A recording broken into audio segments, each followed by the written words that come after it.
Yes. with the price of timber right now. Easily, let's see. And tonight, just turned up. A little remote up there. It's ready. You are for public comment periods. Trevor will probably hand it to you. Good evening, ladies and gentlemen. We appreciate you being here tonight. I will call the Asheboro City Council meeting, regular meeting for July 15th to order. And as most of you realize, this is a little bit late because of the, late in the month because of the 4th of July holiday.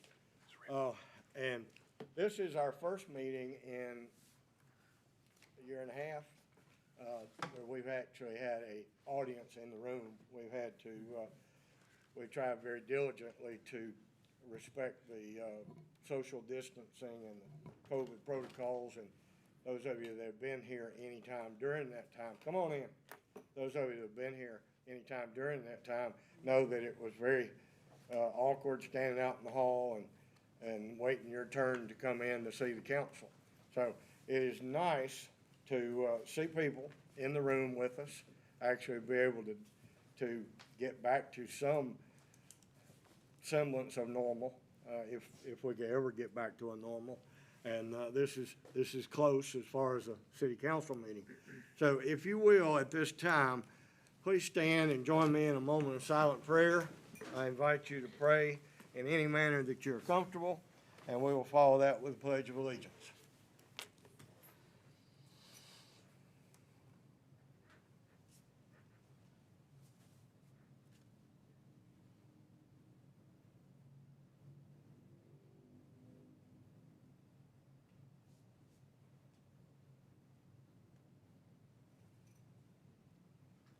Thank you. I pledge allegiance to the flag of the United States of America and to the republic for which it stands, one nation, under God, indivisible, with liberty and justice for all. Thank you.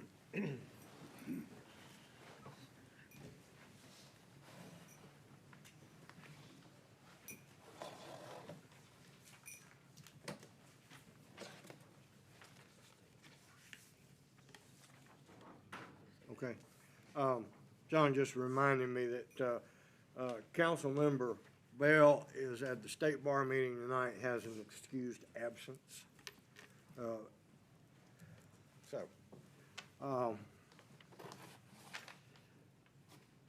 First item, item 3 on your agenda is Development Director Trevor Nuttall will introduce our new building inspector.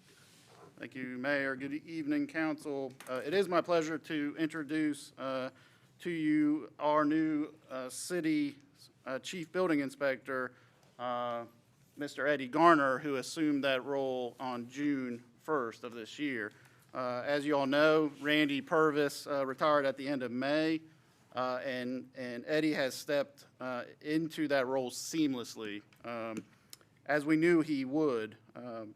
Eddie Garner comes to the city after more than a decade in Southern Pines, most recently serving as the town's chief building inspector until his move here to Asheboro.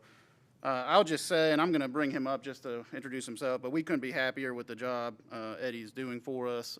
It really feels like he has been part of our community development team the whole time, and that's really a testament to him and his knowledge, and most importantly, how he approaches working with our customers who are the citizens and residents of Asheboro. So we couldn't be happier to have him with us, and I'll just have him come up and briefly introduce himself. Good evening, everyone. Good evening. First of all, I appreciate the opportunity to finish out my career here in Asheboro. I'm very satisfied with that. I'm originally from the Sigro area all my life. Loved. My mom and dad used to drag me in the streets up here in the shopping, downtown shopping. So I've always been in Asheboro, even working in Southern Pines all those years. I spent most of my money in Asheboro doing my shopping and stuff like that. But I hadn't had a chance to meet any of the council members. I think I met Mr. Burks at one of the ribbon cuttings, but I just wanted to make myself present for you guys, and anytime any of you's got any questions, please feel free to call me, so. Well, Other than before you sit down, I'd like to make a comment. You can ask any questions you guys want, so. I just wanted to say for the record that, well, we're pleased to have you, and we consider this a step up from Southern Pines, Pinehurst area. So I totally agree. it's be a great place to retire. But in the few short weeks that you've been here, I've already had 2 compliments on your knowledge and ability and the way you have worked with people already. Very good. You hit the ground running. You have big shoes to fill. Randy, we pride ourselves, Don Ogburn as manager and all the staff people in the city pride themselves on being easy to work with while following the rules and for the public safety. And I've already had 2 different people call me and tell me that we made the right decision in hiring you. So don't let us down now. Very good. I can promise you I won't let you down. And I'm a firm believer in that. You gotta have some common sense. There's some playing ground that we gotta meet the intent of the code, but yet, there's some playroom, and just using common sense, I think, at the end of the day, gets the job done a lot smoother, so. Council, anybody have any questions? Welcome. Thank you, and again, thank you guys, and feel free to call, with any questions or concerns. We're pleased to have you on board. Thank you, sir. I'm pleased to be here. Thank you. Our Downtown Asheboro Incorporated Executive Director, Rebecca McGee, next on the agenda. Hey, Rebecca. Good evening. I am here to share with you a few exciting updates from Downtown Asheboro Incorporated. The first one I want to tell you about is the North Carolina Main Street Directors Meeting that Asheboro will be hosting, I'm going to get my dates right, August 2nd through the 6th. That is a Tuesday through Friday. We are hosting about 100 different versions of me, people around the state that have a job similar to mine or staff that work for the city. This is for Main Street directors and staff. This is quite an honor. I have never actually hosted the Main Street Managers Training. I've done the, they used to do a requirement that was added on, a 3-day requirement previous to this, and I hosted that in Lexington, but this is the first time that we've actually hosted the full-on directors meeting. It is a really big honor for me in my professional career. I know half of y'all don't really know what it means to me to be among my peers and be able to host, but it's also a testament to Asheboro. So I had someone mention the other day, said, well, why did we get it? We're brand new to the program. Did nobody else want it? And that is not the case. We fight for these things because we know what of an impact it will be to our downtown. These are 100 people that basically their entire lives surround in downtown. They often live in downtowns. They spend their money in downtowns. They work in downtowns. All their services are provided in downtowns. And so when they come to another downtown, they know what their dollar means. They are not going to go out to Dixie Drive and spend their money. They're, other than staying in our hotels out on Dixie Drive, they will stay 100% of the time down here in downtown Asheboro. Our meetings are going to be hosted at the gym over on North Street, so we're going to have that for 4 days. Thank y'all to the city that is allowing that. We're going to have our welcome reception, which y'all are very much encouraged to attend and welcome to attend at the Senior Center. That'll be Wednesday evening at 5 o'clock. We will be hosting several restaurants there, have finger foods, beer and wine. It is a welcome reception. This is also our first meeting back as an organization for the Department of Commerce in about 18 months. So we are hoping to show them a grand time here in Asheboro and be excited to have our first in-person meeting. Like I said, they will be here Tuesday through Friday. We'll have varying schedules throughout the day. They will spend all their time and money here in downtown during lunches. They are not provided lunches. They spend their money here. So that's what we're really excited that the impact that this will bring for a couple days. And like I said, it's really exciting for me amongst my peers to be able to say that Asheboro got it. And to say it's a testament to the city is the things that we had to meet to be able to get this is, one, we're a brand new organization and we are still making strides. In 2020, when y'all were accepted into the North Carolina Main Street program, there were 2 cities that were accepted with you. Hendersonville or Henderson, one or the other, and another city, and they are actually almost ready to fall off the program because they're not making their marks. So the fact that we're a brand new baby program and still making our marks, we are a great asset to being added to the North Carolina Main Street program. We've also not stopped our projects during COVID. As you know, we're working on things in downtown Asheboro. Y'all are working on things throughout the city. The merchants are still doing renovations in downtown, so we have a lot to show. That is also a marker we have to meet. We have to have things to show them, things that we have done, things that basically say we're an active program and it's an active city council. So no, it's not no one else wanted it. We fight for these meetings each year, and Asheboro is extremely lucky, and I am extremely excited that they are coming here. And I know it's not on the agenda, but I did hand out a poster.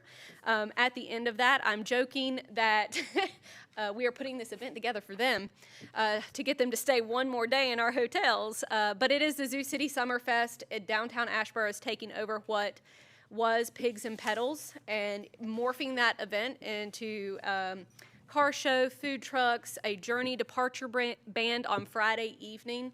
That is a band out of Atlanta. It's a really big band that has a following, and we hope to attract those people here to Asheboro to spend the night and stay till the next day.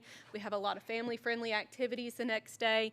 So that first week in August, we hope to see so many people downtown and so many new faces and have an impact on our hotels as well. And so, and on the 8th, I will be probably dead in bed. But if y'all have any questions for me about either event, I'd be happy to answer them. And we hope y'all can join us for these. Thank you. Just an observation, the selection, your selection as host for this conference just illustrates what we have been saying for years. Asheboro is a destination, a central location where it's easy for people from all over the state to meet here. So we're looking forward to you bringing lots of different and unique meetings to our community, and we're working hard every day to make sure we can accommodate those meetings. Yes. And I want to thank you for how easy this has been to schedule everything with the city. I mean, I'm taking up your rec center essentially for an entire week because we have to set up on Monday for them to get here at Tuesday, and I won't get out of there until Friday. So thank you to the citizens that also, allow that. So we're going to be taking that, and to y'all who have been so easy to work with, basically anything I wanted. I need tables and chairs. They're like, okay, we've got them. I don't have to go rent them. Y'all have made it so easy, and I want to say thank you for that. You're welcome. Thank you for your hard work. Thank you. Y'all have a good evening. Thanks. Friday, August 6th, Downtown Summerfest, Zoo City Summerfest, I'm sorry. One thing I forgot to mention when I first sat down and opened the meeting is that today is the 15th. 2 days ago, Walker Moffett celebrated his 60th? Yeah, that's good. 64? 64th. Yeah. Trip around the sun. So, happy birthday, belated. Thank you. And I'm sure you had a good one celebrating with your new grandbaby. Absolutely. All right. Mr. Gray, John Gray with Wooten Company is here tonight to brief us on a study that we commissioned them to do a stormwater runoff. Yes. Certainly he Thank can you. explain this because he didn't intend us to read them. Well, let's see if I can get some slides to pop up here. Let's see, this one, maybe? There we go. Okay, thank you, Mayor and Council, for this opportunity to provide you with some information, and thank you for the opportunity to work with the City of Asheboro. I enjoy working with my hometown very much. I'm not actually the designer on this project, but I've been involved, obviously, because I do have a vested interest in this project. This project came about because of some concerns that were raised by neighbors on New Bern Avenue of some flooding during heavy rainstorms. And the area that was evaluated is what's in red there is approximately 41 acres, and that's what drains to the culvert that crosses Carla Drive. The drainage area starts north of Newbern and flows overland and then through some pipes across Newbern and then into an open channel around the southern, and then it loops back up, crosses Newbern again, through an existing 24-inch culvert that carries the channel flow. There's also a parallel 24-inch culvert that captures the storm flow that's in the street. And then those both discharge to close to the same point. It flows through an open channel to Carla Drive and flows then through a 30-inch pipe across. We used existing GIS contours, and we also provided some survey in the area just to make sure we had accurate pipe sizes and channel dimensions. And we were able to do a study and created a model that looked at what's actually happening out there.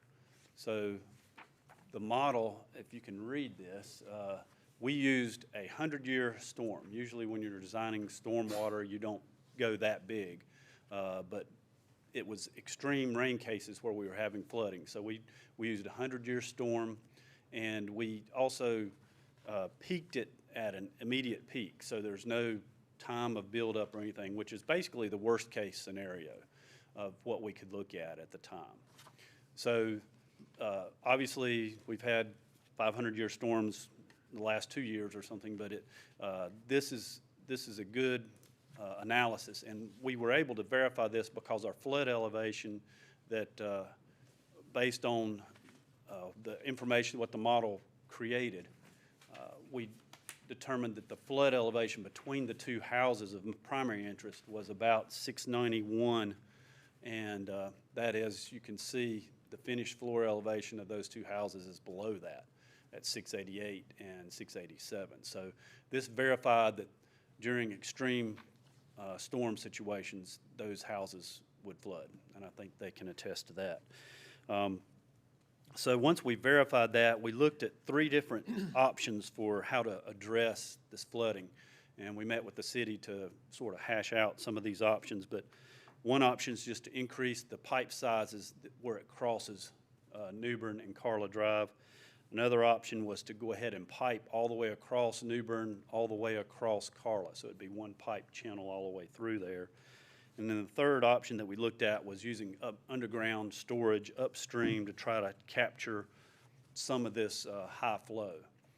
The option that was selected was option 1, which was upsizing the culverts, and that was the most practical and reasonable cost-wise as well. So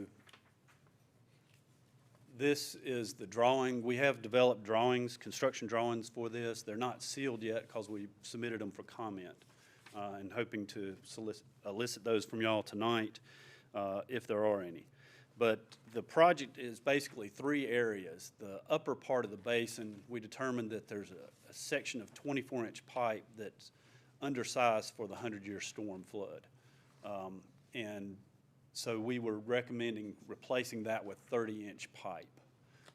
The middle section where it crosses Newbern Avenue itself, we recommend replacing the 2 24-inch pipes with a 1 60-inch pipe and also connecting the catch basins in the street to that 60-inch pipe. It would discharge at a similar location to where the water's being discharged now. Then another culvert would be installed under Carla Drive, a 60-inch culvert to carry the primary flow. It would parallel the existing 30-inch. We would leave it in place, probably a little bit of overkill, but just to make sure that there's no backup of stormwater in that area. And so essentially the before and after in that area should be about what's there. The water will just be moving a little bit faster. So those were our recommendations and what's shown on our drawings. And so this is a good slide that shows sort of a comparison between what's there now. What's on the right side of this slide is what is seen now. What's on the left side is what would be seen after these pipes are replaced. And you can see it still backs up, but really it's not backing up. What it's doing is it's rising to the depth of the full pipe flow. So as the ground goes up in a ditch, that pipe's covering this area, that ground gets further away from that pipe. That's essentially what it is. It's filling that channel to fill up the 60-inch pipe. But the big benefit of that is the 100-year flood storm. It's on there, but it's 686.7 feet, that bullet number 3. That's the maximum water elevation. If you want numbers and all that, they're on those slides, but if you can read them. But 686.7 is below the lower of the finished floor elevations on those two houses, so it should provide you with a foot or more, actually more than a foot of safety factor. I'm sorry, about a foot of safety factor. So that will address the problem and move the water downstream.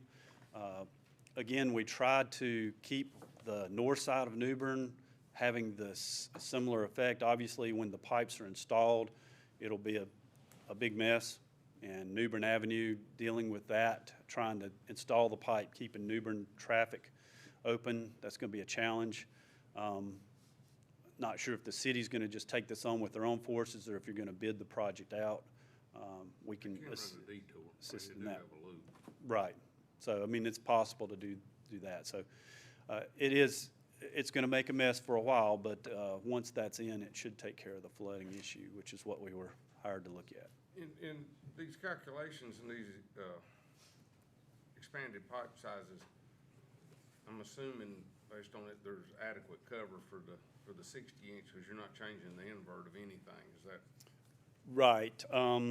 I've got profiles in our drawings that show that. If you want to look at those, I've got a small set here, but there's a set. They're not in the slides, but So if I they're were in the. Dumont and asked you, well, if 60 is good, is 72 better? Do you have enough cover to use the 72 if the invert's the same? No. Well, I'm not sure on that. Again, I'd probably have to relay it to my designers and see what they say. But. So it's a circular pipe, but we do have the flared in sections on the end. So what's shown in this picture here on the bottom right, that's a flared in section, so it takes that round pipe and then sort of flattens out the flow as it comes out. I mean, the numbers you just read off to us gives you about did I understand or misunderstand when you said about a foot of safety? I said about a foot, but I wasn't looking at the number. I was looking at the elevation. Flood elevation drops to 686.5 is what that one slide showed. And so that's, yeah. A foot. Yeah, about a foot, a little less than a foot below Yeah, the floor. But the money we're talking about spending here is a foot worth it. I mean, it appears to me, and I'm not a scientist or anything, but this 100-year storm seems to come every year now. Mm-hmm. I mean, we have had, the homeowners down there would tell you it comes every other month. But it just seems like our extremes are more extreme. And so we have a flood event down there often, way more often than we would expect with if it would Right. be a 100-year. So the capacity of the pipe is actually in one of those slides. I did not memorize all of that information, those numbers. But the peak flow at the New Bern crossing is 184 cubic feet per second, and the 60-inch pipe will pass that.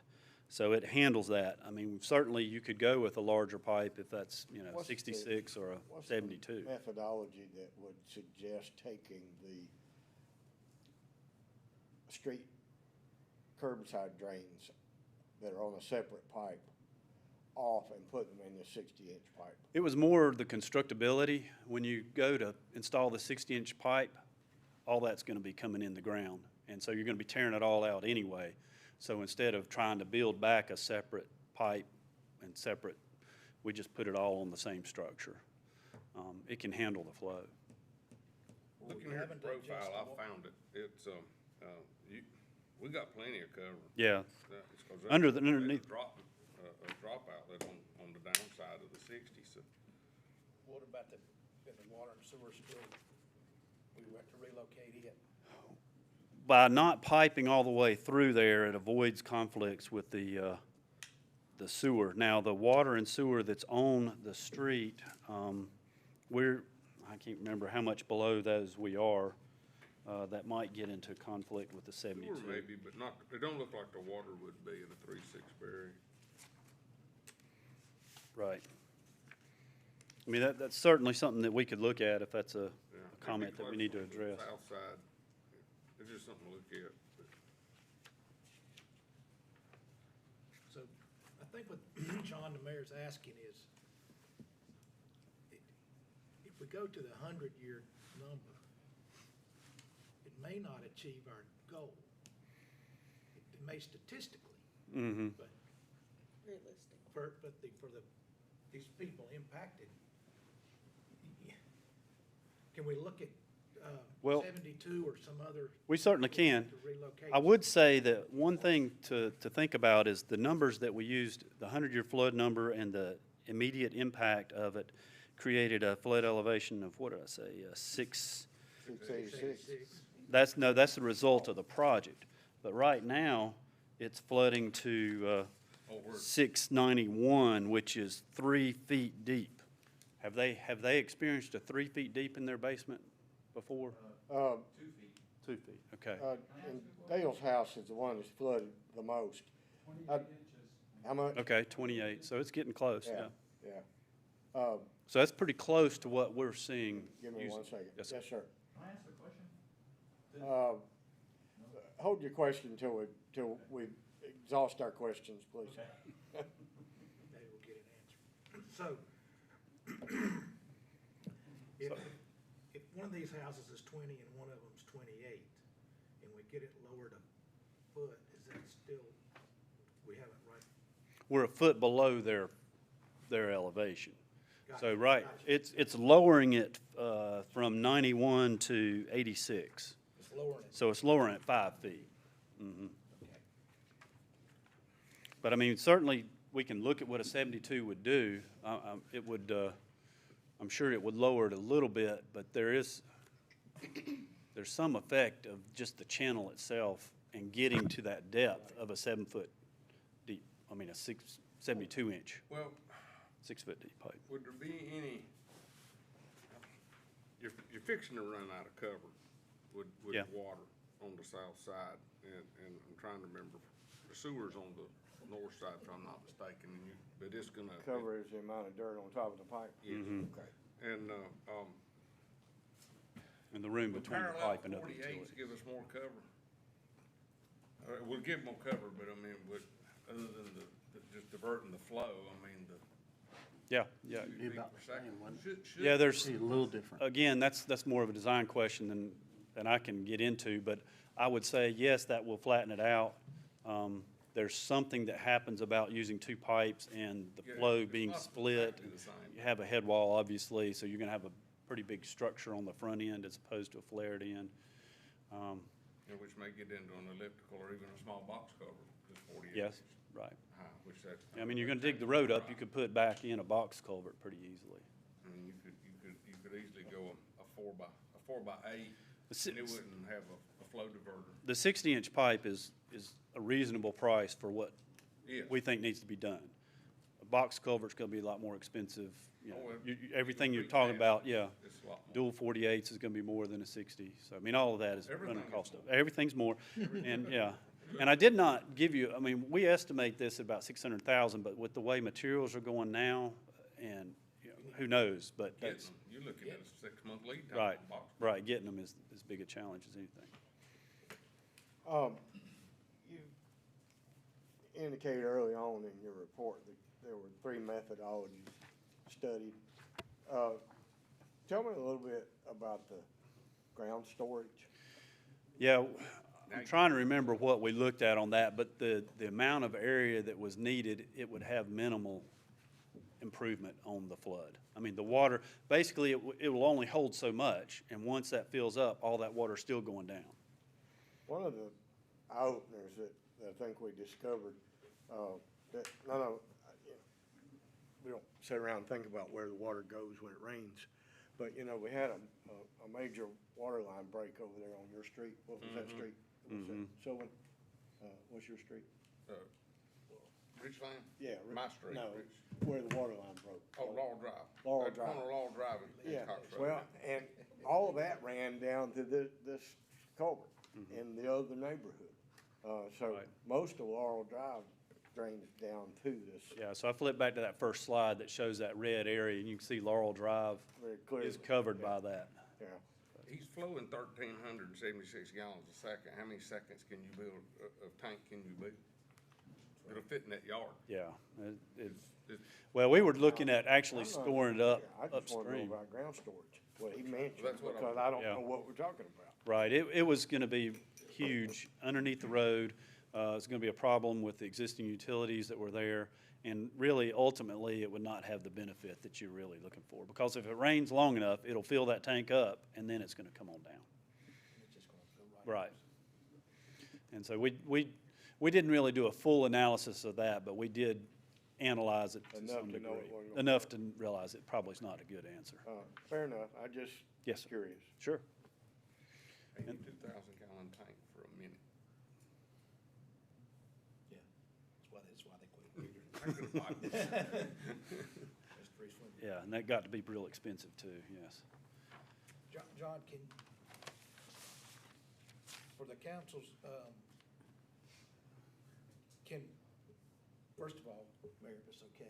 Sure. Can we hear what Mr. Leach? Yeah, and yeah. Mr. Wilhoit My have other to say? question was, I think Walker almost maybe addressed it, was, is there an elliptical pipe where the bottom's flat, but you got like an elliptical top so that it's a lot wider, not quite as tall, which would reduce how high the water would go to get to the 60-inch top diameter. So maybe that would still lower it more Right. where the houses are. There is some of that available, and we could look into that. With the same volume, I mean, Right, 60-inch. right, yeah. so you gotta pass that volume. Again, some of it is the channel configuration too, and I'm not sure, you know, how much fall it is from the invert to where y'all's houses are. There's some difference in that, and that's gonna cause it to be higher, but we certainly can look at elliptical type pipe or we can look at 72s, we can look at whatever, but we felt like this met the desire of trying to address those major storms that are hitting. Now, I mean, I'm not gonna guarantee it won't ever flood again. I don't know if you put 72s in, I could make that guarantee. So, I mean, I don't, Could you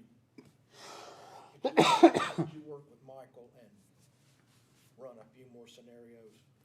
sure. And let's run the 72 and let's run a box culvert. I think the end game is, just from a armchair comfort level. In theory, based on these calculations, 2 foot of buffer, if you will, feels much better than a foot. One, or right.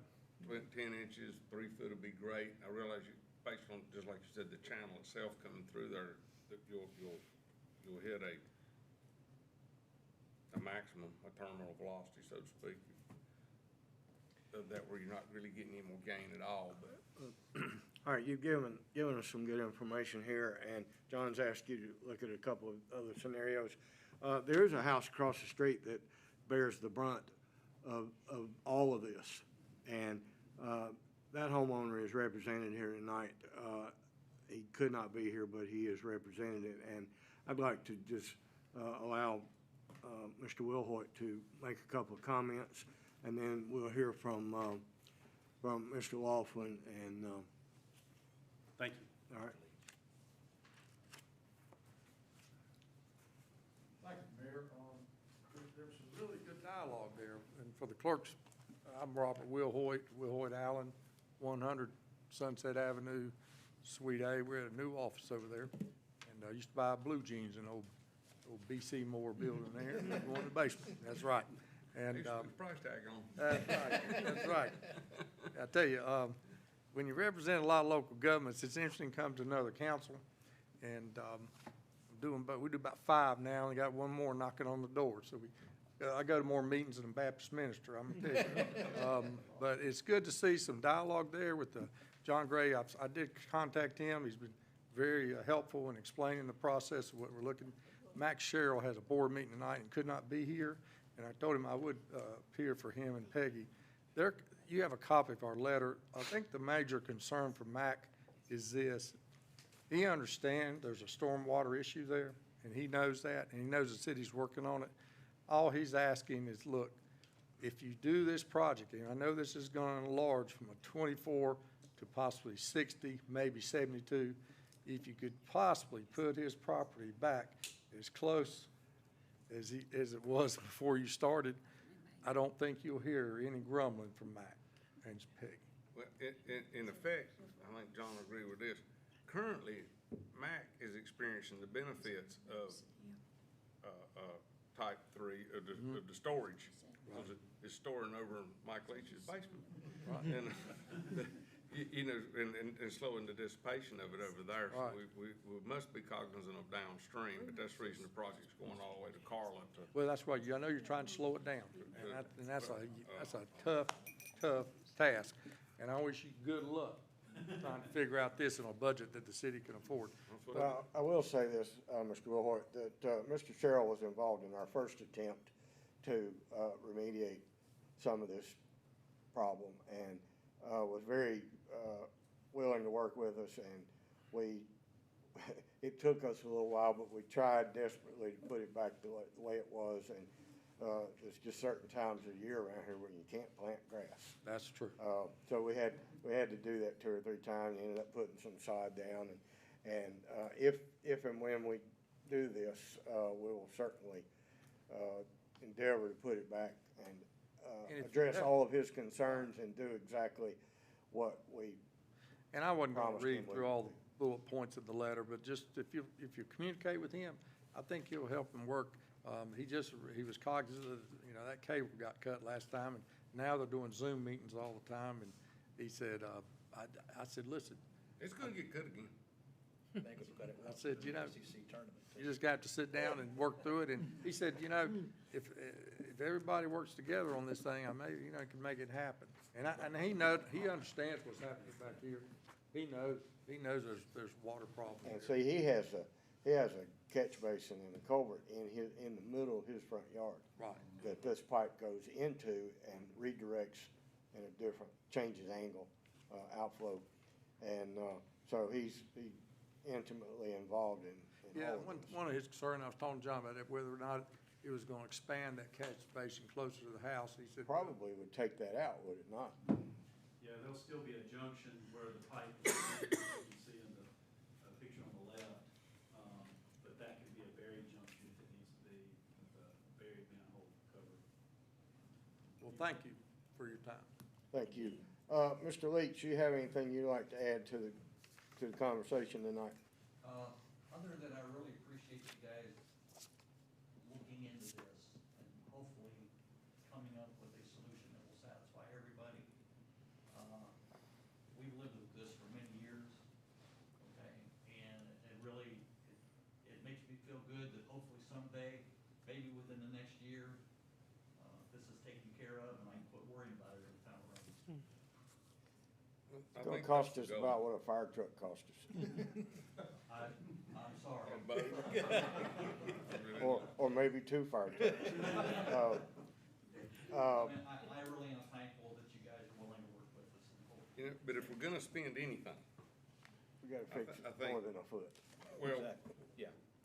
Yeah. whatever the price tag is for an abundance of caution is what we need to look at. Mr. Laughlin, do you have anything you'd like to add tonight? I'm just thankful that you're working on it, and I appreciate what you're doing, and I appreciate the efforts up till now to mitigate any problems. Well, as you know, as you know intimately, the wheels of government move slowly. This is not gonna happen next month. We've still got a lot of decisions to make and some more study and research to do. And I feel for you every time it rains. For the audience, I will tell you that we have that basin on a watch list, a pre-storm watch list with our public works, and we try to We have a handful of sites around town where we ride by and make sure that there is no debris, no sticks that are washed down to clog it up and make it rise quicker. We try to keep that out, and I promise you, I'll never come over there and do that again. So, it's kind of frightening the way that water. I wish I'd have got that on video, but, wasn't quick enough. Oh, I think the fire department was a little concerned too. All right, so, if there's nothing else, we'll move on to the next item then. Thank you for being here. You certainly may leave. You don't need to sit here the rest of the night. Okay, well, we need to come back. We'll communicate. Yeah. Thank you. Yeah. And we want to thank, obviously, Mr. Gray and his team at Wooten. Absolutely. This is how we make, good policy decisions. Yep. Thanks, John. Appreciate it. Okay, the next item is public comment period. This is the appointed time for anyone, any citizen to address the city council on any items of city business or concern. I know we have someone here tonight that called me and asked for an opportunity to speak, so I'll call on Mr. Robbins first, and if there's anybody else, we'll allow that after Mr. Robbins finishes. You will need to print your name on this sheet so that when we transcribe the recording, we'll know how to spell it. Okay, thank you. Hi, it's Ron Robbins, and I live on Hopewell Street, which is the one-way street behind the Rock Store Cafe in Central Falls. And it's currently, thank you, it's currently a one-way street. And we have a very hard time and a dangerous time getting out from Pennsylvania on to Gant to go back up to the store to get back on Old Liberty Road, because there's a blind curve to the right with a house sitting in it, and the mayor's seen it, didn't you? Yeah.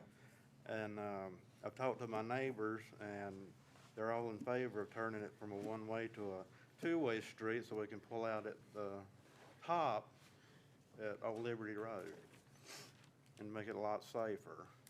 Mr. Roberts, tell the council that, how it became a one-way street. Were you living there at the time? I've lived there all my life. Okay, You go downhill on Hopewell to the stop sign, it's Pennsylvania Avenue. You turn to the left and you go to Gant Street. It's a crossroads. To the right, it's a blind curve with a house sitting in it. And, you can't see a car when they start coming around that curve. It could be a dump truck, garbage truck, anything. There's been some wrecks there anyway. And to the left, coming from the store, to that intersection, the road sort of declines. So there you are, looking back and forth, left and right, hoping that you'll make it across that intersection before somebody nails you. And I, and personally other people on my street, go out at the top of the street anyway, because you can see all the way to the bridge there at Deep River, and a lot better to the left pulling out up there. It's just a hit and miss down there, Preston and Gant Street. we changed that to one-way years ago because of that safety issue of pulling out on the Old Liberty Road, right?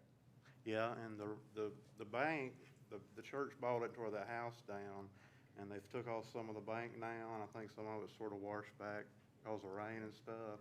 You can see a lot further. So it's not the problem it used to be. No, And not at all. I know, I've been up there and looked at it. Well, I'd rather go out up there anytime. And down at the bottom of the hill where you're pulling out onto Henley Country Road, To the right, it Yeah. turns into Henley. Yeah. This is Gant. people coming through there usually flying. They're not doing 20. No. They're not doing 20. Okay, so you're asking us to consider changing that from one-way street back to a two-way street? I think So it'd that be you best.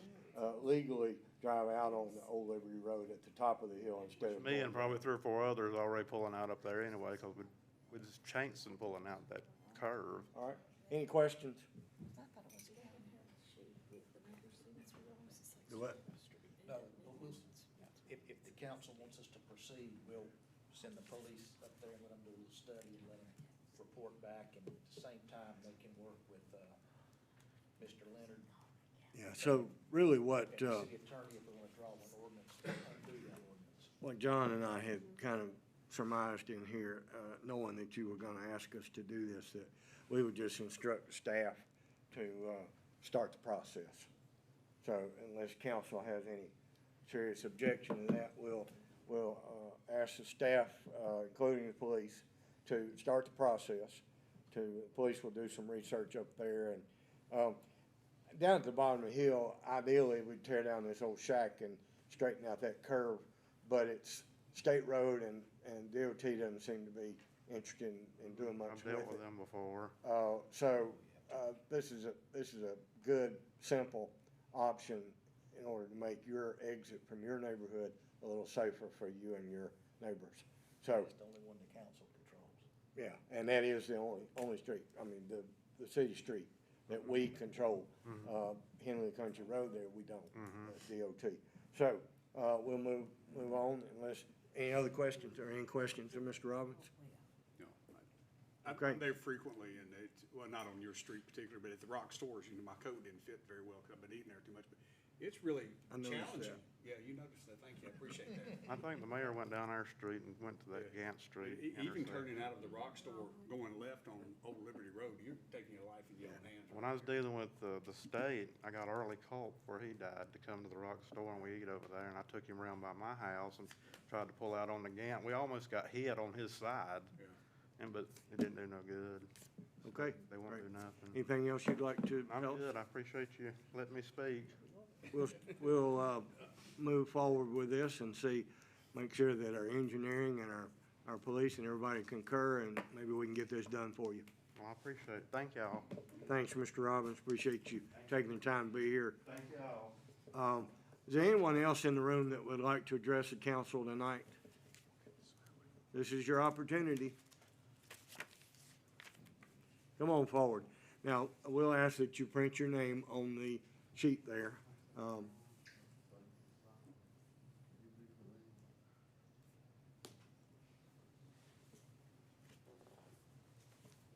And introduce yourself for the record, please.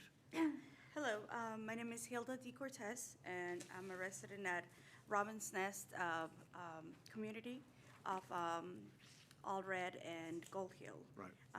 I received a couple of letters stating that there's going to be some new development building right behind my house. And I was here just to know if these were going to be rental properties or for sale, or this, they were given, I was given today's date to come to the hearing for that. All right, that case has been continued. We've not made a final ruling or approval on that.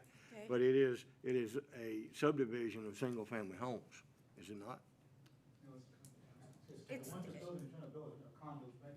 well, they addressed it on the letter as townhomes. Okay, all right. So, Mr. Nuttall, Mr. Nuttall, can you answer this question for us, please? Tell us where we are in the process, and the short answer is you're probably gonna have to come back. Or come and talk to planning and zoning and ask your questions directly in their office where they can show you the map. my house is the first house right next to where the street's gonna be built. All right. And, I am concerned, I've been there for 13, I'm going on 14 years. And, it's been a wonderful safety, neighborhood, and, it does, And as we move through that process, there will be a public hearing, and you will be allowed to come that night and stand up and make your comments known for the record.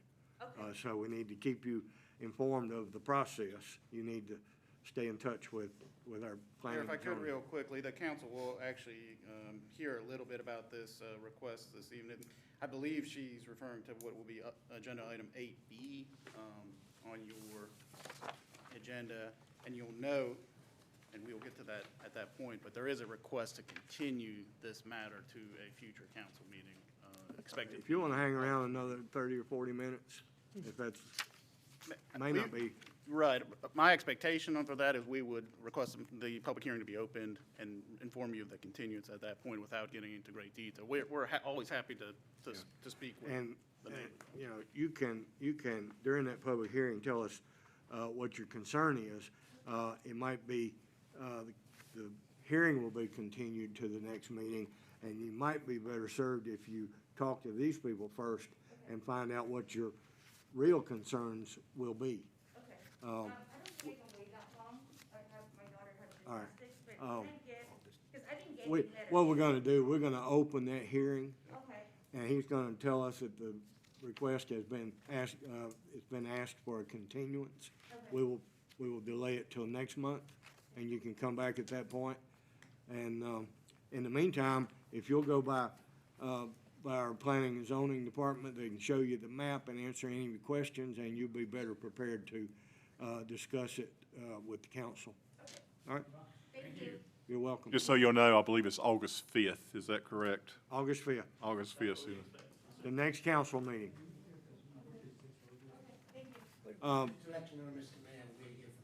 Okay, great. Well, we'll see you on August 5th then. Thank you. Okay.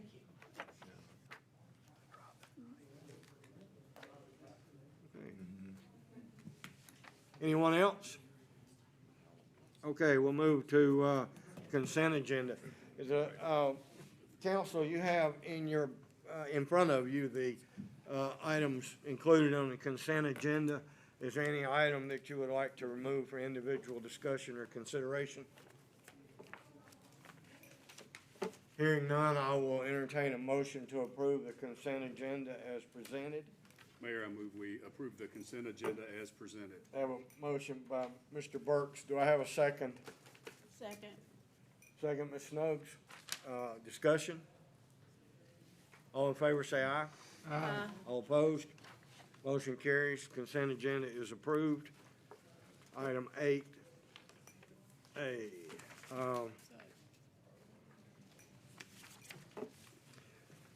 All right,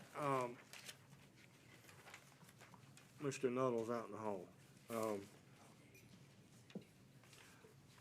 Why don't we, Mayor, I think we can recognize 8A As- as a withdrawn case. Yeah. That does not Correct. take any council action. It was advertised, though. If somebody's here to address item 8A, which is case RZ 2106, are you here for that? Or you just may want to announce that for the record, that it is withdrawn. okay, that case, RZ 21-06, rezoning a parcel of land, the request to rezone a parcel of land on the north side of Mackey Road, has been withdrawn. We will not hear that case. All right, Mayor, I think at this point, it may be easier, since we know where Mr. Nuttall is, to move down to items 9, 10. Yeah, let's go to, and he can come back- he can come Mr. back Roney, and you wanna introduce it come for the up, record. do item 9, we'll just kind of flip-flop those. You're gonna update us on the seal bid timber sale. Yes. Okay. As you know, I previously came to you a few months ago to approve the advertisement for sale of timber at the wastewater treatment facility. That sale was properly advertised, and we received 3 bids on June the 11th. Those bids were from Edwards Timber Company at $224,354. Another bid from Uwari Lumber Company at $210,734. And a third bid from Kepley Frank Lumber Company at $195,164. Those bids have been tallied, and I'd be glad to answer any questions concerning that if you have any questions.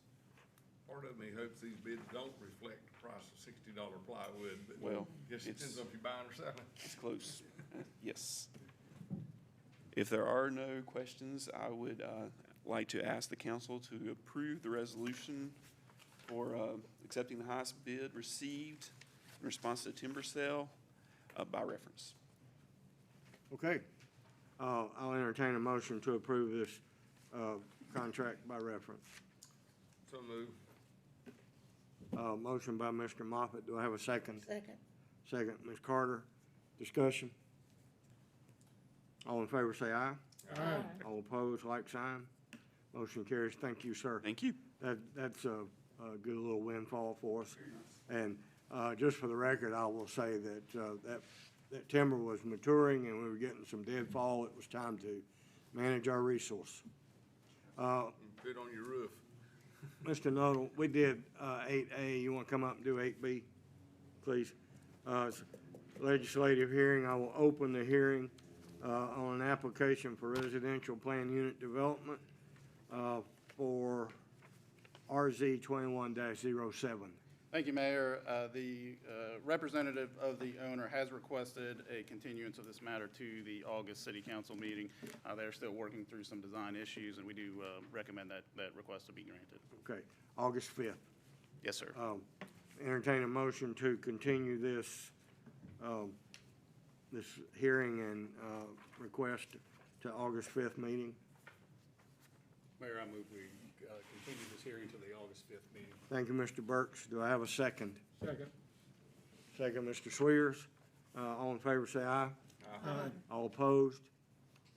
Motion carries. Okay. Mr. Mayor, real quick, if you don't mind, Mr. Nuttall said the city clerk is accurate for item 8A. That was a matter of the applicant is the one who submitted the request to Yes, withdraw sir. the case. The applicant has withdrawn that request. Just want you on the record for the Thank you. clerk's records. Thank you. Mr. Chief Summers, come on up, sir. You look pretty sharp. Thank you. Good to have you here tonight. You're gonna do your annual report. Yes, sir, all right, sir. About time for you to send the truck by. The truck always comes by with the siren About going. 8 o'clock. I don't know where they're going. We're on an unusual day. We got 5 minutes. They must have came by last week. It's always a pleasure to be here for the board and present Asheboro Fire Department annual report this evening. As you guys know, it has been a challenging year, yet an encouraging year as we have combated and we continue to combat the virus. It hasn't gone anywhere. It's still with us. And to maintain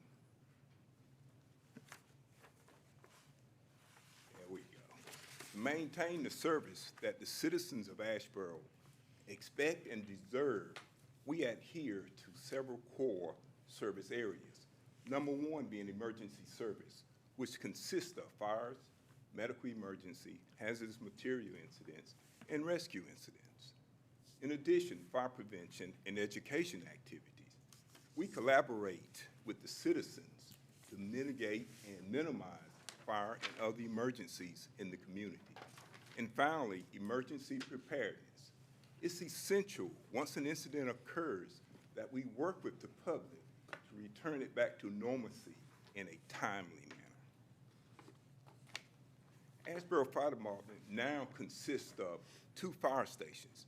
Keep in mind that these stations were built in 1971 and 72 respectively. Currently, we have 54 firefighters in operation. That's 18 firefighters per shift. That's an increase of 3 per shift. Prior to that, we had 15 per shift. Currently, we have 8 in administration. We have 3 fire engines on the front line, 1 area truck, 1 rescue, and 1 command vehicle. The caveat here is we currently have 2 apparatuses in reserve, and that's a plus for the city and for the citizens. Also, currently we contract with Randolph County. Let me back up. We contract with 4 Randolph County fire departments, and this includes the airport. Asheboro firefighters maintain the following certifications: Firefighter 1 and 2, Hazmat Operations, Emergency Medical Technician, Heavy Rescue, which is our most recent certification, Airport Rescue Firefighting, which we received it the previous year, Incident Command System, Fire Investigation Technician, and Confined Space. We just completed the Confined Space Rescue. Now, with these certifications, Asheboro Fire Department is looking at going into swiftwater rescue, hazmat tech, in addition to trench rescue. We have city employees in trench holes each and every day, and we should be available in a moment notice to respond to those incidents. So we are upgrading our certification as we speak. Demand for service. In 2019, we responded to 4,200 calls. As you can see, in 2020, we responded to 3,595. Clearly, this is due to the pandemic. We ended up eliminating our Alpha, Bravo, and Charlie calls. Now, these calls are essentially non-emergency. For example, lifting assistance. Demand by month. February was our busiest month, 378 calls. And that was the height of the pandemic too. One of the high- Yes, sir, it certainly was. It certainly was. So a lot of those were medical calls, people, Yes. violently, extremely ill. Yes, in fact, 59% of our calls are medical calls. 59%. 5 o'clock was the peak hour for us. Day of the week, Mondays and Fridays. If you look at it, Monday, 554, Friday, close behind it at 552. Medical calls accounted for 59% of our calls. If you look at the fires, it represents 3%. However, that's an increase of approximately 30% from the previous year. And this can be contributed to the pandemic with people staying at home, people not able to get out and about. And we saw an increase as a result of that. And a lot of people cooking, leaving, Yes, and cooking as a result of the pandemic, inadvertently leaving stoves on or overheating computers, that kind of thing. exactly, and you got to keep in account that students were at home. Yeah. So that contributed to it as well. Kids at home cooking lunch. Have it in my house.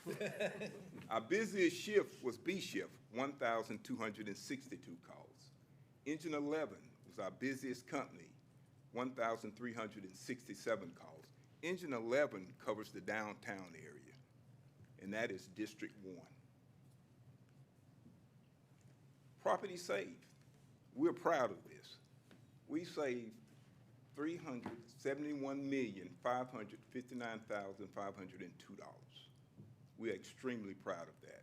The average loss, $28,409.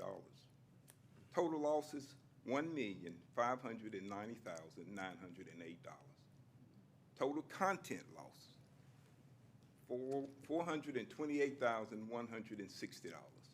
Total property loss, $1,162,748.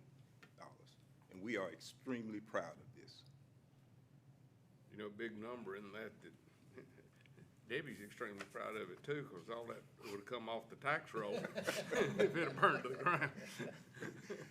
In 2014, Asheboro Fire Department entered in with Randolph Emergency Service, and we started utilizing what they call focused CPR. Since that time, Asheboro Fire Department has been credited with 75 CPR saves. That's incredible. I went the wrong way. There we go. Here's our COVID-19 response. The 109 are actual confirmed COVID patients. The 328, that's how many N95 masks we actually utilize. Personnel in the exposure zone, 690. Now, we treated it as a hazmat incident. We had the hot zone, the warm zone, and the cold zone. The hot zone, when you came in contact, direct contact with the patient. The warm zone was 6 feet and beyond. And the cold zone was outside 6 feet. Quarantine personnel, 30. Now, that 30 is over 3 shifts, A, B, and C shift. We was extremely fortunate. Actually, I say we were blessed that we did not lose an entire shift. I know departments throughout the state that actually lost entire shifts. And you remember, Mayor, when, and council, when we occupied the recreation center as a Yeah. fire station, just so that Wouldn't happen. didn't happen. We Yeah. spread our forces, so we worked so weren't so all cohabitated in one spot. Kept That- a exactly. shift segregated by company, sort of, so to speak. Exactly, and that helped facilitate that social distancing. They didn't like staying over there as much as I thought they would, because our guys wouldn't let them go upstairs and play basketball. It became an issue because they wanted to take me one-on-one. That's another story. That's If I had an axe and a fire truck, I'd have gone anyway. That was innovative thinking, and I'm glad we had the resource to do that. Yeah. Because one exposure could take out the whole station. Exactly, and that was our main concern. And actually, the ideas came from the firefighters themselves. When you listen to the firefighters, they have phenomenal ideas, and they brought that forward. So kudos to them. Response and turnout times.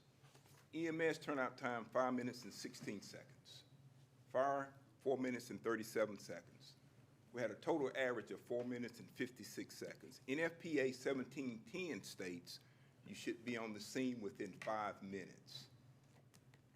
We're extremely close to that. If you look at the EMS, that's 5 minutes and 16 seconds. As I go forward, I'll share with you why I think that we are over that 5 minutes. Lights and sirens on the average turnout time. The turnout time is when we actually receive the call from the telecommunicator. We receive the call, we respond to the apparatus, we get on the apparatus, and we indicate we are en route. That should take place in 1 minute, according to NFPA 1710. As you can see with EMS, it's 1 minute and 3 seconds, and with the fire calls, it's 56 seconds. So we are extremely close, and we're working on that. New recruits. We are extremely proud of these young men, and first and foremost, I want to thank the council for allowing us to increase our staffing. I'd like to acknowledge Captain Frankie Kelly, our training officer, and Ms. Regina Brewer, Director of Public Safety for RCC. They did a phenomenal job preparing these young men for the fire service, specifically Asheboro Fire Department. Promotions: Firefighter Spinks, Firefighter Dawkins, and Firefighter Surlis were promoted to Firefighter 2s. These young men are the future of Asheboro Fire Department. Battalion Chief Brian Lewis retired after 24 years of loyal, dedicated, and committed service to the community of Asheboro and Asheboro Fire Department, and I can truly say he has been missed. Again, I'd like to thank the council for allowing us to increase our fleet. We purchased a 100-foot mid-mount ladder truck and a Pierce walk-in rescue truck. And if you look in the center, you see Mr. Ogburn was one of the first to go up in the ladder. That was my one time per vehicle. It was cold that day, too. It was extremely cold. And up at 105 feet, it's cool up there. Yeah. It's cool that you can see everything, but it was cold up there. That's a beautiful view, though, isn't it? Yeah. It's just a beautiful view. Station 2 renovations. We think with the renovations that took place at Station 2 is well suited to go well into the future to serve the citizens of Asheboro as well as Asheboro Fire Department. We just completed Phase 1 renovation at Station 1. The apparatus floor, the bathrooms, and we converted a portion of the basement into office space. We are extremely proud of this program here, and I would like to acknowledge at this time Chief Eddie Cockman and Captain King. They worked diligently on ensuring that these programs were implemented, and we're looking at the Company Officer Development Program, which was a collaboration between us and RCC. We're going to send all our company officers through 7 leadership and management classes. We are extremely young, extremely young. We're averaging 3 years with our company officers. So we saw a need to send them to management class. And again, kudos to Chief Cockman. He worked diligently to see that this program came to pass.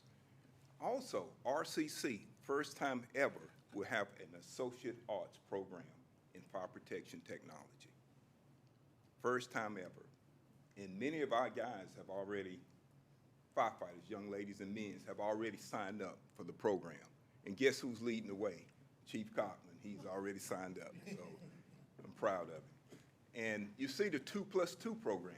The 2+2 program is once they get their Associate Arts degree from Randolph Community College, it would automatically transfer to one of the 16 public universities in the state of North Carolina. To get their 4-year degree. To get their 4 years, to get their undergrad degree, that's correct. And that will be a requirement in 2024, if I'm not mistaken, if you want to become a company or a chief officer in Asheboro Fire Department. Military deployment. This is firefighter Chad Prine, and he was deployed approximately 1 year and 6 months. And upon being deployed, he was given a challenge coin by Engineer Watts with one mission in mind, which was to bring that coin back home safely. Firefighter Prine stated that he always carried that coin with him while deployed. Upon returning safely, he was presented with the challenge coin embedded in the American flag. And we are extremely proud to have him back from the military. He actually was hired, and 3 months after being hired, he was deployed, and he was deployed for a year and a half. These are our 2021 goals. Research and identify the need for additional fire stations. As I stated early on, Fire Station 1 and 2 were built in 1971 and 72 respectively. At that time, the population in Asheboro was 10,700. We are 28,000 strong now. Based on data, determine the best geographical area for additional fire stations. We know right now we have a challenge meeting response time, the south side of Asheboro and the east side of Asheboro. So that's where we need to look to build our next 2 fire stations. Implement an Explorer program.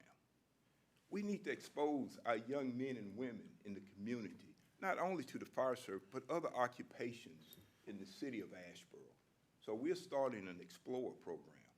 And I would like to say that Captain Jones is going to spearhead this program, and he's doing a phenomenal job with it currently. We should have this program up and running this summer. And we want to introduce, because it's all about exposure for the young men and women in the community.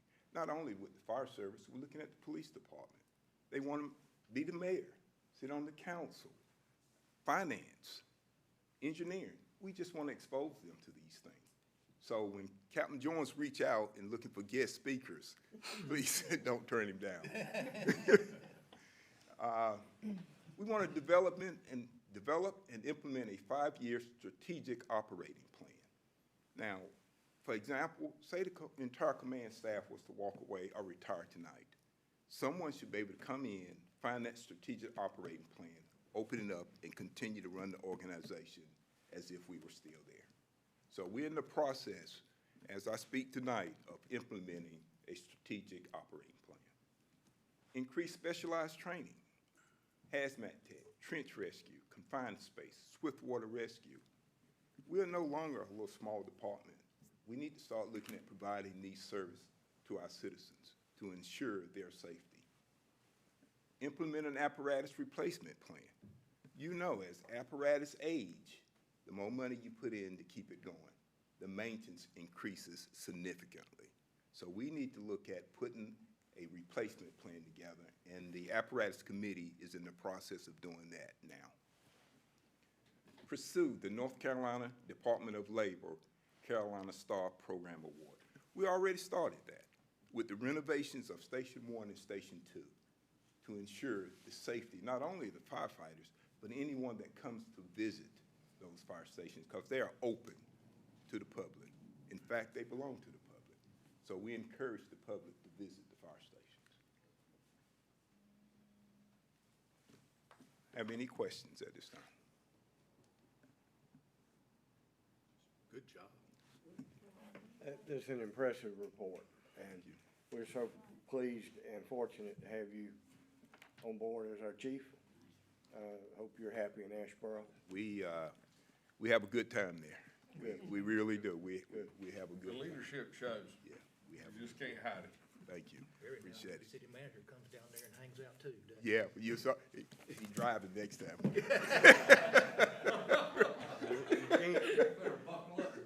Can't offer him an opportunity to drive it, you don't talk to the mayor too. One of the most impressive things that you guys, I mean, all of this is very impressive, but as far as promotions, Yes. when you guys did the promotion ceremony at the theater before COVID, I thought that was well done and appreciated by the employees and certainly by the families and the fact that you made a big deal of the promotions. I know we got away from that because of COVID. I would encourage you to try to get back to some sort of ceremony like that once we get back to a normal routine, if there Ironically. ever is such a thing. But it was impressive, and I would like to see you get back to a promotion ceremony like that. We are planning on another promotional ceremony in addition to the new hirees, recognizing them as well. We haven't had an opportunity to recognize them as well. So it'd be a promotional process, recognize the new hirees, and bringing everyone together. You got a lot of youngsters down there. Yeah, we do. I walk in, I don't recognize anybody. But I tell you, they are good firefighters. They love the job. They love working for the city of Asheboro. Chief, So we got a it good. seemed to me there was a large group with this class of new recruits. You anticipate having to have that size group again? That's something that we're working on. I would like to say, once we look at building our third station, we'll probably look at hiring some additional firefighters. As I was going through the presentation, we talked about additional certification, confined space, trench, swiftwater rescue. We will need places or a facility to store those resources because it's a tremendous amount of resources and it's a tremendous amount of training. We have young, energetic, go-getter firefighters, and it's difficult to hold them back. So, and we don't want to hold them back. So we are looking at another large class like that. Yes, And we have talked about, Mayor, especially if we can get the terminal and increase our air traffic, that we'll actually establish a station on the airfield at Asheboro Regional Airport. It'd be a 2 firefighter station. But It'll improve our response time to Tot Hill, which I understand is under one of the, we contract that, but. Sure do. But if we can back them up or be there first. Yes. Yeah, we contract with Westside currently for Todd Hill and the airport. Great. Any other questions? Comments? Well done. Thank you. Thank you, sir. Hey, Mayor, we are discussing, Chief and I are discussing, you remember several years ago, we implemented the program where we would pre-hire police recruits and then pay them. Send them to school. Yeah, we're talking about maybe coming back to you this spring of '22, and maybe doing the same thing, and we can have outreach and get back in the school system and recruit younger, and we can recruit, send them to the school, and we get a cohort like we just hired. Those are they're ours from the get-go. Yes. Well, we certainly discovered there's a lot of young people out there that would like to be a police officer or a fireman that have to work and support a family or whatever, and this allows, that program does allow them to take that training and be able to better their lives. I agree. It's an exceptional program. It really is, because we're sending them to school in this profession, and they're getting paid at the same time. Hard to support a family, go to work, and go to school at the same time. True. Absolutely. Would it be out of place for you to say something relevant to what? No, sir, go right ahead. Yeah, I want to say, Chief, since you've been chief, I know we have, police department, every year we do rapid deployment training, active shooter training, and anytime we come to the chief or to the fire department asking for assistance or collaboration, always been there. This will be the 3rd year in a row that we are doing a collaboration we call Rescue Task Force. We take fire, EMS, and law enforcement, and we try to rotate training locations, but every time we've reached out, you're always there. We appreciate that. Thank you. And always hear good things about you through other stations as well. Appreciate what you do. Thank you. Thank you so much. Appreciate that. Thank you, Captain. Yeah.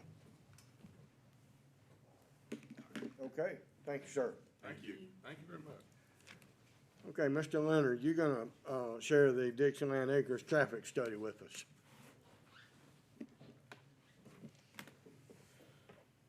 Yes, sir. Thank you, Mayor. Good evening. Good evening. Hope everyone's doing well. A couple of months back, I think it was in March, we shared with you guys the Dixieland Acres preliminary report. Coming back before you guys with the final report and findings for the project. This is for the traffic study. Their recommendations included 30-mile-an-hour posted speed limits throughout the subdivision, along with speed cushions, realignment intersections, traffic circles, or four-way stops, and then a median island. There were a total of 1 median island, 6 realigned intersections, 2 four-way stops, and 13 speed humps recommended for the report. With direction from council, I think we were waiting for the new budget year to begin, but I think Public Works will be ready to install in the coming months these apparatus.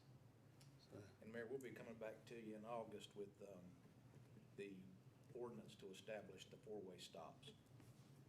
Again, they have to be in the, Mr. Subtlety, they have to be in the code of ordinance for the erected signs so they can be enforced. Do you have that in the format you can email? I do. Could you send that? Will do. At least to me, Yeah, it's for everybody. kind of hard to read here. Sure. Um, Are there any questions or concerns with what they've got marked? Sir, are you I here? know you can't. Are you here regarding this? Yes, sir. Okay. Yeah, I was just listening in. Do you have any questions? So you're a resident of Dixieland Acres? Yes, sir, I am. I live on Brookdale. I'm in the room to install all this is what I'm really interested, curious to see. And that's one concern we had with the round, or the traffic circles, was just having that real estate to do that. And they recommended that four-way stops would be just as sufficient. Okay. Any questions? Sir, do you have any questions? Have you seen the plan? I seen part of it, but is this one been changed from the first one? It's we pretty did- much the same. Except the traffic circles. We did go back and just, it would be, We would have to acquire additional right-of-way in order to install it. They're very expensive and the right-of-way is not always available. Takes a lot more intersection area to make a roundabout, traffic circle. So we've gone to four-way stops instead. easier to enforce too. actually. Speed humps also? Yes, Pardon? they're, Speed humps? Yes. yes. Okay. Yeah, if you could really read this a little better, I guess the speed humps are The A, everywhere you see a A is a speed hump. the lines basically would be the hump across the street. And you wanna come by next Those week? are the flat ones, the ones that go They'll up. be, well, they won't be a tabletop, but Not they table. won't be a They'll be a short bump. one, they'll be a longer one. Basically, you're gonna have a traffic swerve switch in the realignment there. That's right. At B, I believe it's B. Shift in there. There's B is 6 of realigned those- intersection. 6 of those at B would be the realignment. And Mayor, this picture does show, And it shows, yes, in the, when you go in that neighborhood, you don't know, when you say it's a subdivision, but you can see that's actually a big chunk of town right there. Yeah. You don't even, so there's a lot of houses in there, a lot of through traffic. The reason we did the whole neighborhood was to do a stop sign or two, doesn't it? Doesn't solve the And with problem. and with the southern loop open now, to get the zoo traffic off Zoo Parkway, hopefully there will be when we install these devices, there won't be as much cut-through going through there. Which was one of the reasons these numbers are, and the traffic counts we used are based on getting the bypass open. So we made it all line up at the same time. And when we did, is it Mark, where we put the connector over to Flowers Chapel? Once we did that solved a big problem, but it created a bigger problem for the neighborhood with more cars coming through the neighborhood. on Mackey. Yeah, Mackey, Mackey, not yeah. Mark, Mackey, Mackey. yeah. It's Hammer. I do have additional slides that kind of show a blow up, but they didn't turn out too well. But well, you can kind of see what the bump out would be for the realigned intersection. Well, these methods are utilized extensively in Greensboro, and they're effective and produce the desired result. Chief just left and he talked about response time. This don't help out. And, well, but you do build, we have run this through the fire department and the police department. They're aware of these proposals and they know how to manage them. And they train after they're installed, they'll train to manage, with them in place. There's a idea of what a speed hump would look like. And then the traffic circle, which we've decided to go with because of lack of real estate, the four-way stops instead. So, Mayor, if you do a traffic circle and just concrete it over it and do a small one, people just drive right over. So you put ornamental plants in there or something. You've seen them with artwork or whatever. When you do that, it takes a lot more real estate to do them. Yeah. That's why we didn't. We went back to the good old four-way stop. Most of them are designed for trucks to be able to Go over them. go over the edge, Yeah. rather than a sharp curb, because Valley trucks curb. can't always navigate that tight circle. Okay, great. Any other questions? Good job. Thank you, Mr. Leonard. Appreciate your work on this. I know the neighbors are excited about seeing some work, beginning. So the first work. So,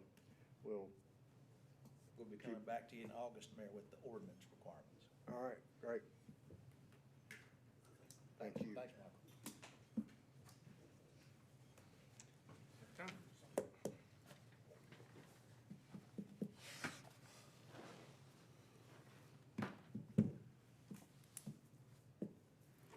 You're up, Mayor.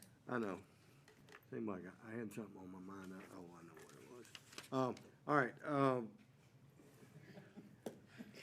we're going to do a request for a special meeting, call meeting on Thursday, July 22nd. That's next Thursday night, probably about an hour.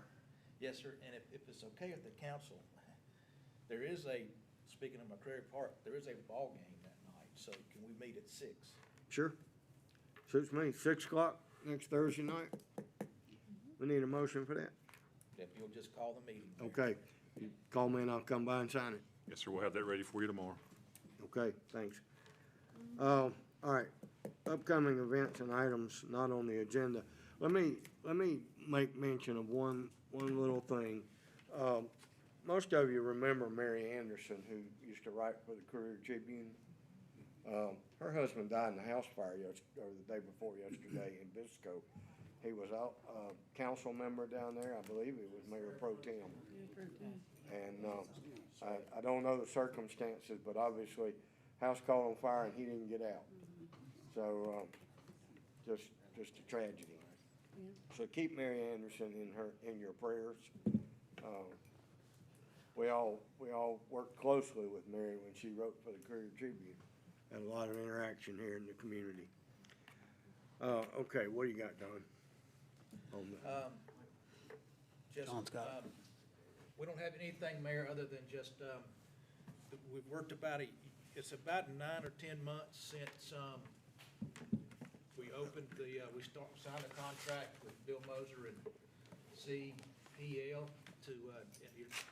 we're real excited about showing you the plans next week.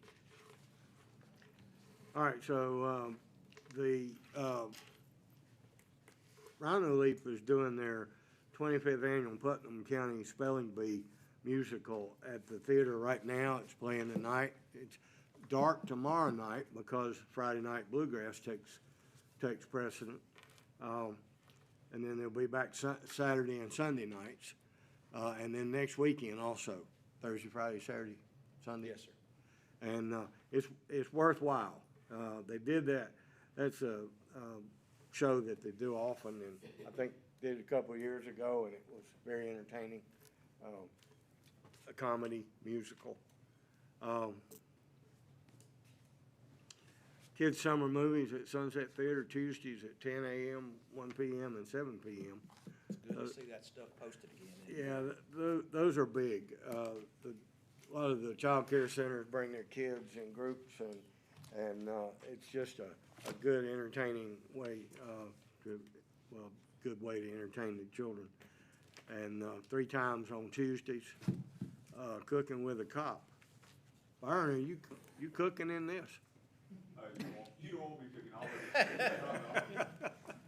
day. July 21, 11 a.m. at Eastside Park, and July 29, 11 a.m. at Memorial Park, cooking with a cop. I wasn't aware of that. They just started it. Yep. And then the call meeting on the 22nd, and we just had a concert this past Sunday night, went well.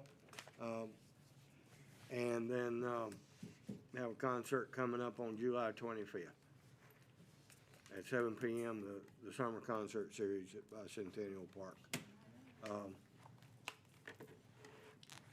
Sioux City Summerfest, first weekend in August. It'll be here in just a couple of weeks, not far off. Finish that, Mayor, there'll be time we'll be in the full mode to plan for Fall Festival and then the Christmas activities. Yeah, and hopefully this year we get to have our Christmas activities, our Christmas on Sunset and our Christmas parade, and get back to a normal way of life around here. It was disappointing for the last year and a half to miss so many events. Sioux City Summerfest is the event that is taking place of the Pigs and Pedals, which was the Kansas City barbecue cook-off competition.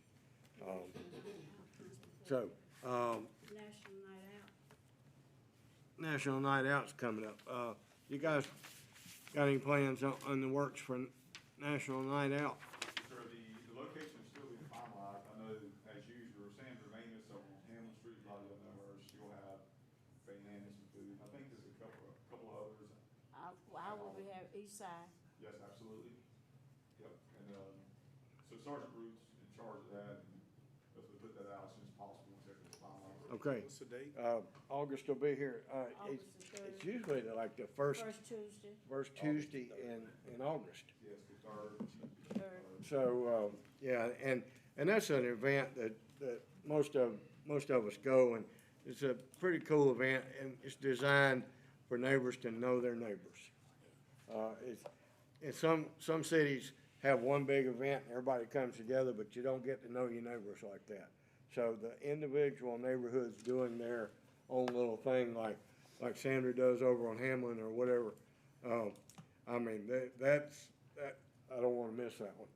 They have a band and they serve great food, hot dogs and whatnot. Always have a great neighborhood party over there. And speaking from experience, the neighbors in all these neighborhoods really like to see their council people. They appreciate you guys coming out. I also have good food and music too at East Side. Well, I know you do. I don't generally miss the East Side either. It's getting harder and harder for the old man to make them all. I don't think I made them all last year or the year before. This time too. All right, I got some. Jane, anything? Nice to be back to normal, or close to normal. Ms. Snooks? Just good to be back. And don't forget East Side on the 3rd of August. Good music, good food. All right, we'll be there. Mr. Burks? I've had a couple of concerns from citizens. One of them said he had talked to you, it's about Old Lexington Road, and it's after the accident where the car got flipped upside down, where someone didn't know the meaning of the word yield. And anyway, so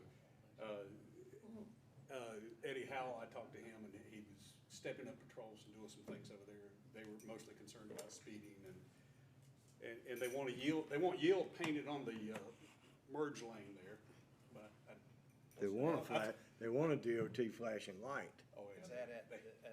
It's where Sunset and Sunset and Salisbury come together, and people are turning into old Lexington, Lexington Commons. Yeah. And the other day, a couple of weeks ago, there was a car coming off of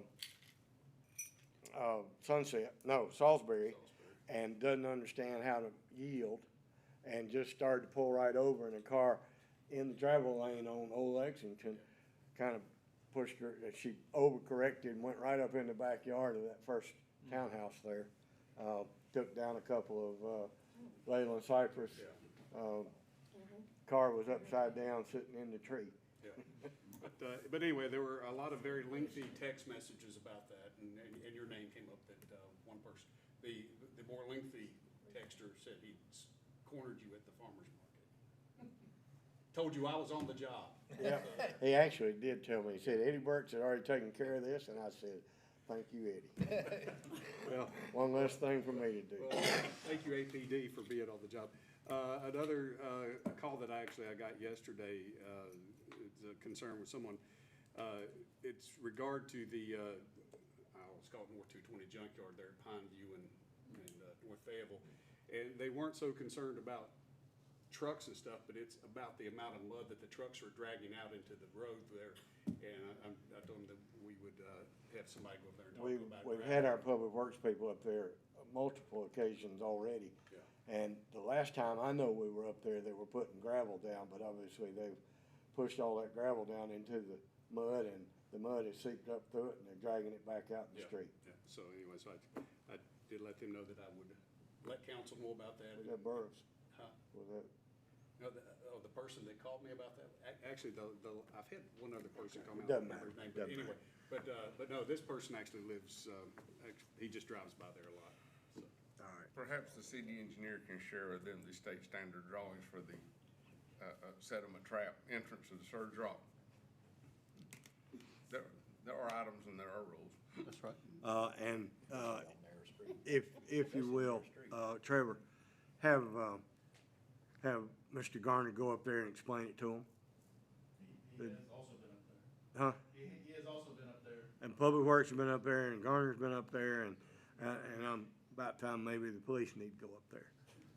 People are just gonna do it as long as they can get away with it. The highway department can close their drive connect, which is, you hate to see it come to that, but people usually force you into Doing the right thing. what they force you into. Okay, Nothing else from me? I'm just happy. Mr. Moss. Well, glad to see everything open as much as we can and back together. I think a lot of exciting progress discussed and made tonight. Thank you for all the kind birthday wishes, and look forward to the next meeting. I will mention that, as many of you know, this is an election year, and we have 3 incumbents that have filed for re-election, and I believe you're retiring.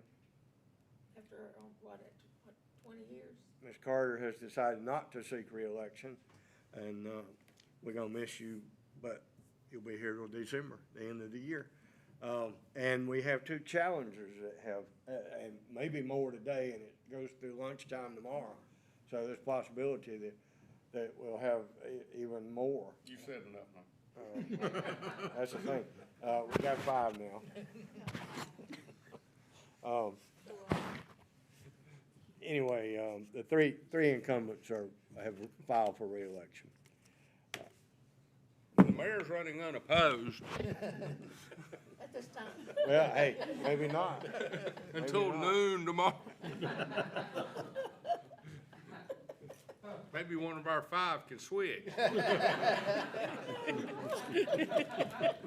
Hello, is this thing on? All right, Linda. Keep those cars and flowers coming. That's it. That's it. This was a hard decision, but I've been on there almost 20 years, you know, and a lot of it has to do with, well, physical health, but then also, I think you need to refresh people. I think we need some younger people. Absolutely. We got a few that's rolling into their 60s, and some that have been in the 60s. Some of and, them rolling you know, into the 70s. Yeah. Some of us got it all crowded up. Yeah, come January, it will be close to 69. Anyway, David was talking about it on the way over here tonight. He's not sure that that's what he wants me to do. I've been doing it all this long. But I have thoroughly enjoyed it, and I have always learned from it and learned from everybody that's been on council. And I'll talk about that later on, but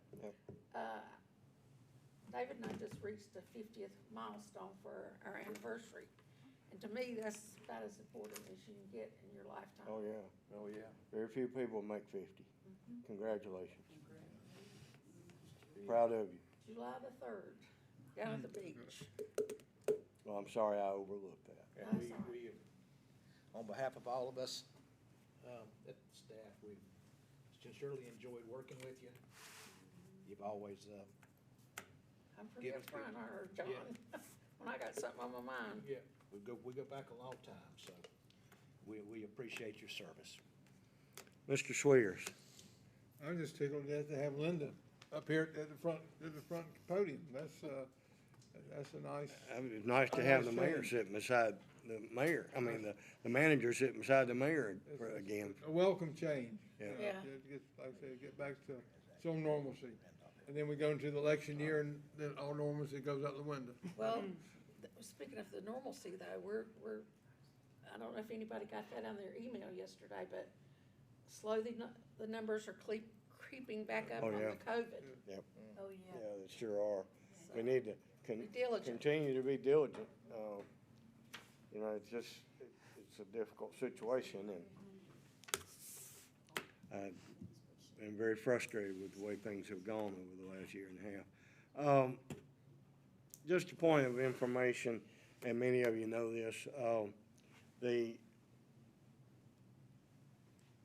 deal, the long-awaited deal to salvage healthcare and keep it local in Asheboro was consummated on July 1 when American Healthcare signed the purchase, the deed with the bankruptcy office to acquire the property and assets of Randolph Hospital, Randolph Health. Those old-fashioned people in the room remember Randolph Hospital, but it's Randolph Health. I've never in my limited years seen a transaction that had so many stops and starts and twists and turns and obstacles and roadblocks. I will say hats off to the people that persevered and stayed with it, the people at the hospital that were loyal to the end and kept their jobs, and going home every night not knowing whether they'd have a job tomorrow or the next day. There had to be a lot of anguish and concern keeping that job and staying with it when so many of their coworkers were jumping ship and applying for other jobs because, you know, the uncertainty. So we're excited that Randolph Health will continue to be here and that we can have local health care. I will tell you that in the last year and a half and all during COVID, I've had 4 major surgeries at Randolph Hospital. And I had the best care, the best surgeons. I wouldn't go anywhere else. I've had both feet and both knees done in the last year and a half, and I would stack them up against anybody. Great care, and I think it needs to be known that you can get great health care in Asheboro, here in Randolph County. You don't have to go out of town to get your knees done, or your hips done, or your feet. What? Stuff a lot more important than what I underwent. But so we're And the American Healthcare increased services. the game plan of American Health is not to act and but to expand. One thing, he has an ambition, and we never, and I know this, he wants to establish a psychological ward up there in one of the unused hospital, and we desperately need that. We've got people sitting in the emergency room on gurneys and tying up space for psychiatric care beds. And they may be in Morganton or, you know, their family can't connect with their family. Bad situation. Situation, and if we could have a 30 or 40 bed psych unit here, absolutely wonderful. Randolph Health, new owners of Randolph Health, they've got great plans, and it's important. So, I will, unless there's all this meeting adjourned. Thank you for your patience.